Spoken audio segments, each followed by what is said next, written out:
takeaway for me is that to go into a new business venture and to really seize an exciting opportunity that I'm passionate about. It's got to still hit all the passion criteria and like impact criteria that I'm looking for.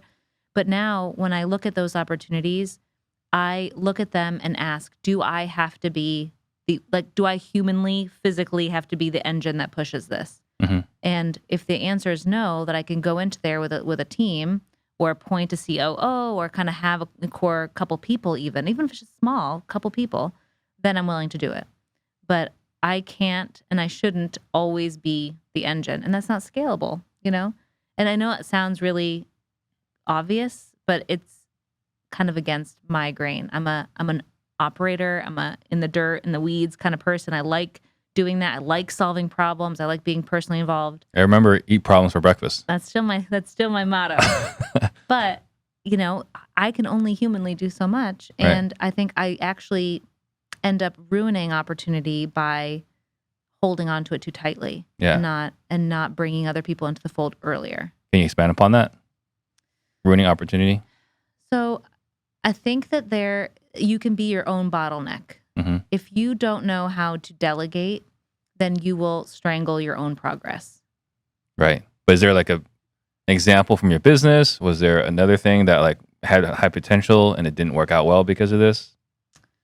Thankfully, everything kind of has worked out in the end. And I've learned these lessons without, tremendous failure.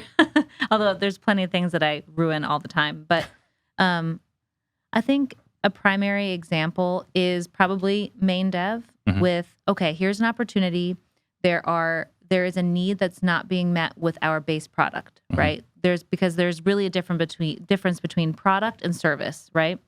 So what is the product? What does it provide out of the gate? And then inevitably people want more. They want to expand upon it. They want to customize it more. Well, that you can't constantly be customizing product or else, you're always going to be spinning your wheels, right? You can't constantly change the thing because number one, then your team doesn't know what's going on because it's always changing. They never get the hang of it, right? And then it's different for one person than for somebody else. And there's no standard package. And all of us are entrepreneurs. Everybody using it is an entrepreneur. So everybody has ideas, right? We all want to customize. Exactly. They all want to. And for the most part, 80% of them, they do that fine. No problem. You do your little customizations. But there was a significant subset, 20% or so, right out of the gate, who needed more truly for this to really do what it needed to do for their business. So when I was looking at this opportunity, I was assessing, is this something that Left Main should do? Mm-hmm. Should Left Main do this as part of its service offerings? Or does this make sense to separate it? And I thought it made better sense to separate it because it's less confusing that way then about what is product and what is additional service. So Darren, who's also in CG, him and I were masterminding about this at a CG meeting. What's the best way to do this? Because he had this opportunity too. He's very familiar with Salesforce. He was a user, and he's like, why don't we just do this together? I was like, okay. I think that would make a lot of sense. So we did, and we immediately hired help, from the get-go. And that was kind of the deal, because Darren is very much wired like me too. He's a workhorse, right? Yeah. It's nice to have two partners be workhorses so that nobody feels, ostracized in the process. But that was the deal. I was like, Darren, I'll do it, but I can't be the one who's customer calls, who's doing the development, who's doing all the operations. I can't do that. So we need to have somebody essentially right away who can do that, and then we'll launch. And that's exactly what we did.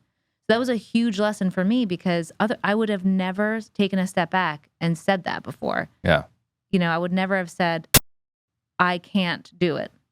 And I think partly because I want to believe I can do everything, right? But also partly I wanted to control it. I wanted to make sure it was going to be okay. This is the passion thing for me. This is an impact thing for me. I don't want to mess it up. I feel that a lot is riding on it. I don't want to disappoint anybody. That I take that to heart. So there's that fear of lack of control. So and I learned that in Left Main and Better Path Homes. A lot of these lessons were learned on Better Path Homes, our real estate investment company. That if I was too much in the weeds, then I essentially disabled everybody around me, even if you had a team, because I'd be constantly jumping in, solving the problem, constantly doing it, having the answer all the time. It's kind of like the lessons we learned from multipliers. Exactly. Right. If we're fixing everything, then no one's getting better. Exactly. And then the people around you, though, are actually worse, Yeah. right? Then they sit and they look for you for the answer. And I'm like, I don't want that. First of all, that disempowers everybody. And then that kind of creates almost like a dictatorship where everybody's just around waiting for a note, waiting for an Right. order. Bunch of order takers. I don't want that. I want people around me with ideas and passion and excitement and ownership of what we're working on, you know? And there was something you mentioned there a moment ago about not wanting to be the driver or the horse. Yeah. Yeah. Can you elaborate on that?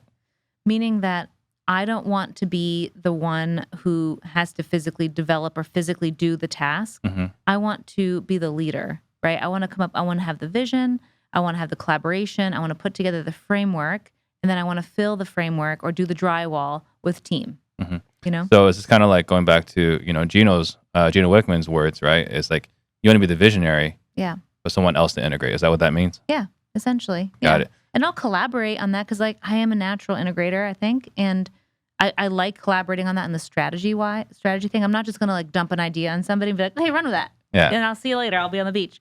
No, I want to collaborate, but I want to be the collaborator. I don't want to be the implementer or the person who has to carry it across the finish line. At least not everything. Right. And then